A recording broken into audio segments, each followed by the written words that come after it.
المحاضرة رقم 356 في كورس الداتابيز والسي شارب، أول محاضرة رقم 56 في كورس الداتابيز ان سي شارب. هنتكلم فيها عن الاكسكيوت، هنعمل اكسكيوت تنفيذ لستورد بروسيدير في الاس كيو ال سيرفر، مرة ببارامتر ومرة يعني مرة من غير بارامترز ومرة ببارامترز في الداتابيز ان سي شارب بالسي شارب.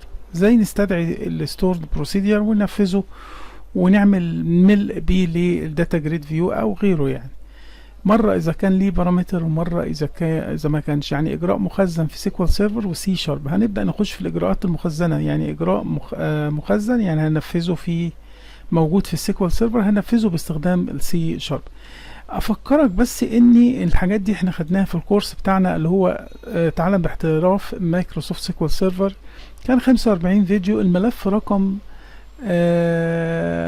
36 هو كان 11 دقيقة بيشرح. الملف رقم 36 هو كان 11 دقيقة او 12 دقيقة بيشرح stored procedure for SQL server. كان في امثلة سواء كانت ببارامتر او من غير بارامتر، وايه هو باختصار ال stored procedure هو SQL statement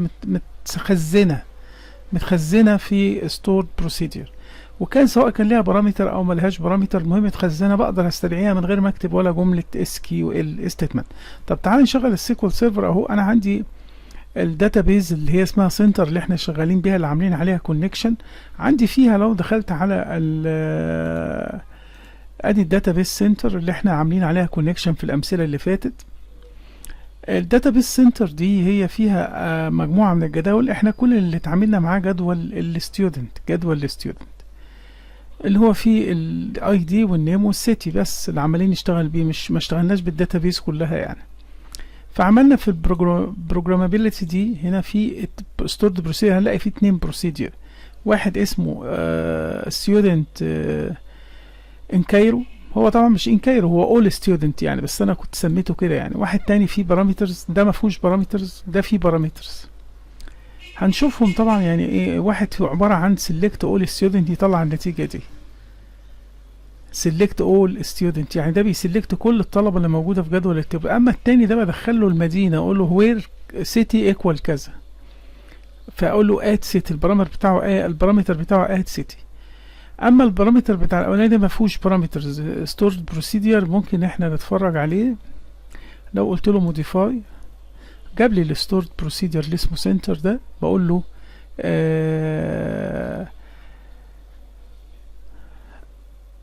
select asterisk from student، يعني هو select asterisk from student بس كده، مفيش اكتر من كده.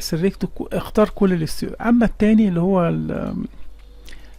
او لو قلت له modify مفهوش، لا ده بقى فيه ايه، بيقول له select asterisk برضك بس where city بتساوي at city. يبقى انا كده وريتك ممكن نكبر يعني. يبقى انا وريتك البروسيدير ده، وريتك الاولاني اللي هو select asterisk from student، اللي هو نفس الكلام select asterisk from student بس ما فيش where دي، وهنا البارامتر add city. يبقى هم دول اللي احنا هنستدعيهم. هنخش في السيكوال سيرفر. خلاص كده احنا في يعني المايكروسوفت سيكوال سيرفر شغال اهو في الاتنين. احنا بقى هنشوف السي شارب هنعمل ايه. هنشوف في السي شارب عملنا نفس المثال بتاعنا، فتحناه اللي هو بتاع فيل من الداتابيز لسيكوال سيرفر، يعني داتا بيز تو داتا تيبل، وبعدين اعمل لهم في الفيل جريد ده. هو نفس المثال كنا عاملين فيه كونكشن على، لو انا دوست كده هلاقي ان انا عامل كونكشنز على 2 كونكشن، اللي هو اللوكال فايل والمثال الاولاني خلص اللي شغالين بيه الكورس كله، وكونكشن على الكتالوج اللي هو الداتابيز اللي اسمها سنتر. فالكونكشن سترينج اللي هنشتغل عليه CNN1 ده. طب احنا هنبدا كأن بنكتب خلاص الكونكشن معموله اللي هي نفس الكونكشن القديمه. هنرن ستورد بروسيدير، فكتبنا بقى SQL كوماند CMD، اكتب له اسم الستورد بروسيدير بس، لا هكتب SQL الكوماند تكست. هنا هو الستورد، اسم الستورد بروسيدير، يعني دي مش SQL ستيتمنت.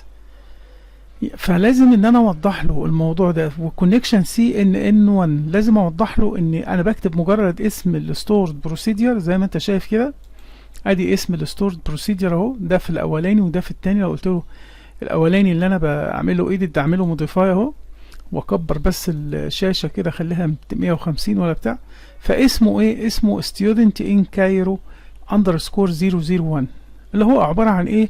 عباره عن select asterisk from student. طب هو ده اللي انا استدعيته، هو ما بيعملش ان كايرو، بس انا كنت مسميه كده وما غيرتش الاسم يعني، مش اكتر.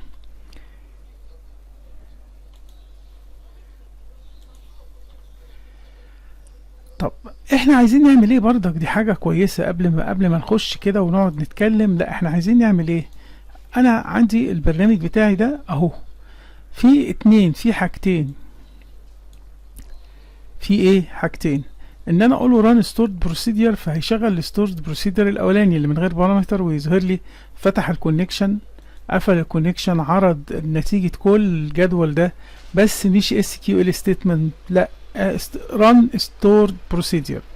طب التاني بقى ده ران ستورد بروسيدير ويز بارامتر، يعني كان في بارامتر، يعني لو قلت له هنا كايرو ودوست كده هيفتح ويشغل ويجيب لي النتيجة على كايرو بس.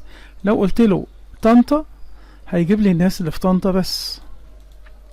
لو قلت له شبين مثلا اقول له، ودي داتابيز على فكره، الداتابيز اللي احنا شغالين عليها دي مشروع في كورس الداتابيز اللي هو ديزاين اند اناليسيس داتابيز، اللي هو كورس الساعتين ونص، الكورس الممتاز يعني. الداتابيز دي مشروحه كامله بالريليشنز بتاعتها فيه، وهي دي اللي هنكمل عليها مشروع كامل، لان احنا شرحناها يعني المواضيع متكامله مع بعض. يعني في اكتر من داتابيز احنا شرحناهم مثاليين واخرى، يعني احنا ما هنخلص كل كلامنا هنبدا نعمل مشاريع بقى كامله. لكن احنا دلوقتي بنتعلم مهارات. يبقى انا كده استخدمت ستورد بروسيدير من غير بارامترز، وهنا ستورد بروسيدير البارامتر بدخله البارامتر. لو قلت له كده خلاص هو كتب زي ما انا عايز. لو انا قلت له يبقى انا كده هنا في بارامتر، ده البارامتر، ده قيمه البارامتر حطيتها على الانترفيس. طب انا لو عندي اكتر من بارامتر احطهم تحت بعض، وهغير بقى في الديزاين انترفيس، اقول له نفذ لي دي في كايرو كذا وسيتي كذا. يعني مثلا لو بعمل حاجه، هو هيجيب الداتا دي بس، وده اللي انا كنت بتكلم عليه، ان هو هيكسكيوت الكلام ده، مش هيجيب بقى كل حاجه كبيره على الانترنت. فانا طبعا قبل ما انفذ وقبل ما اعمل اي حاجه زي ما يشوف هو هيجيب الحاجه دي، فما اجيبش كميه داتا جامده وابدا اعمل عليها فلتريشن هنا جوه السيستم. لا انا بفلتر قبل ما اجيب، فبالتالي بيجي لي حاجات بسيطه. السيرفر اللي بيشتغل ويبعت لي الداتا دي، يعني على السيكوال سيرفر يشتغل وينفذ النتيجه ويبعت لي النتيجه دي البسيطه اللي انا عايزها، فبقى انا مش محمل الميموري عندي حاجات كتير. وده بقى التكنيك ان انا ستور بروسيدير ويز بارامتر. تعال نشوف الحاجات دي اتعملت ازاي. اول خطوه انا حطيت بوتون هنا عادي جدا وكتبت عليه، كتبت ايه؟ قلنا هنا كتبنا اسم الستورد بروسيدير، بس لازم اقول له بقى ان الكوماند تكست ده CMD اللي هو CMD. احنا كنت كلمتكم قبل كده وانا بشرح الموديل ان الكوماند تكست ليه تايب، هنرجع له قبل كده اهو، جينا له اهو CMD دوت كوماند تايب. نقول له كوماند تايب دوت ستورد، يعني بعرفه ان الكوماند تكست تايب ده ستورد بروسيدير. بعدين افتح الكونكشن، فتحت الكونكشن، طلعت رساله دي اللي بقولها، بعد كده عملت اكسكيوت، لان مش هقدر اعمل اكسكيوت الا وانا فاتح الكونكشن. وبعد كده بعد ما عملت استقبلت النتيجه في الريدر، بعد كده حملت الريدر ده على الداتا تيبل 1 اللي انا معرفه، فالداتا تيبل ده. وبعدين قفلت الكونكشن، وبعد كده قلت كلوز، وبعد كده داتا جريد فيو 1 دوت داتا سورس بيساوي التيبل ده. يبقى دي الخطوات منظمه، هي دي اللي عملت لما اشغل كده، هي دي اللي جابت لي النتيجه اللي احنا شايفينها دي اهي. اوبن كلوز. يلا بقى بعد كلوز دي هيبدا يحمل النتيجة تنفيذ الستورد بروسيدير في الداتا جريد فيو. خلاص كده نيجي بقى للجزء الثاني اللي هو ستورد بروسيدير ويز بارامتر. ستورد بروسيدير ويز بارامتر اهو ستورد بروسيدير. فخلاص انا عندي اول حاجة اقول له اسم الستورد بروسيدير الثاني، وبعدين اقول له بنفس الكلام CMD دوت كوماند تايب ستورد بروسيدير، نفس الاسلوب اقول له التايب ايه. بعد كده بقى اقول له كوماند بارامتر. دي بقى برضه كانت مشروحه في الموديل. يعني احنا لو جينا للموديل، بص معايا كده، الموديل زي ما انت شايف قدامي كده الادو اللي هو كونكشن ده ترانزاكشن بتتم هنا. بقى الكوماند ده فيه بارامتر وليه تايب. احنا اول مره نتعرض للكوماند اوبجكت بالبارامتر. طب البارامتر دي مرتبطه بالستورد بروسيدير. لان من ضمن الكوماند لا اما جمله اس كيو ال ستيتمنت، لا اما تكون التايب بتاعها ستورد بروسيدير. ولو ستورد بروسيدير ممكن يكون ليها بارامتر وممكن ما يكونش ليها بارامتر. شوف بقى الحاجات كلها ازاي مختصره في هذا الموديل. بعد ما شفنا الموديل وعرفنا هنا بقى هكتب البارامتر ده ازاي. اقول له اد ويز فاليو، وادي اسم البارامتر زي ما انا كاتبه في الستورد بروسيدر، اد كذا، وكومبو بوكس دوت تكست. انا طبعا عامل هنا كومبو بوكس السابق طبعا شرحناها بالتفصيل الممل.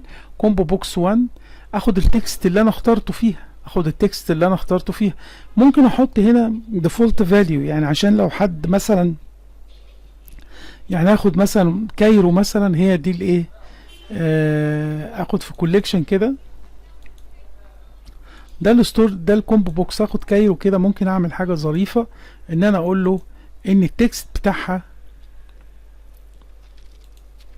مش فاضي، يعني بحيث ان انا الاقي كايرو دي موجوده، بحيث لو عملت رن على طول وعملت واحد داس على طول على ده الديفولت، يعني خلاص خدها على طول كايرو دي. لكن لو انا عايز اغير اخليها طنطا واقول له البارامتر ده يتغير، خلاص طلعت طنطا.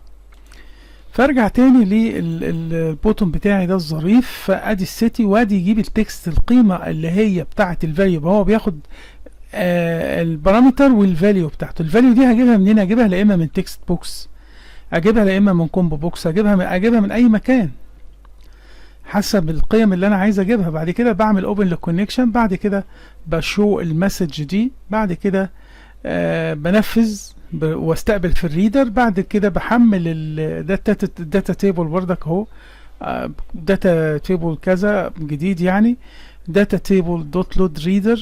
اقفل الكونكشن. الكلام اللي شرحناه مرارا وتكرارا، الجديد فيه ايه؟ هم السطرين دول، 3 سطور دول هم الجديد، لكن باقي الكلام ده كله هو نفس الكلام بتاعنا لحد ما نشو الحاجة النتيجة بتاعتنا في الداتا جريد فيو. لو عندك اي سؤال اكتبه تحت الفيديو. اشكركم.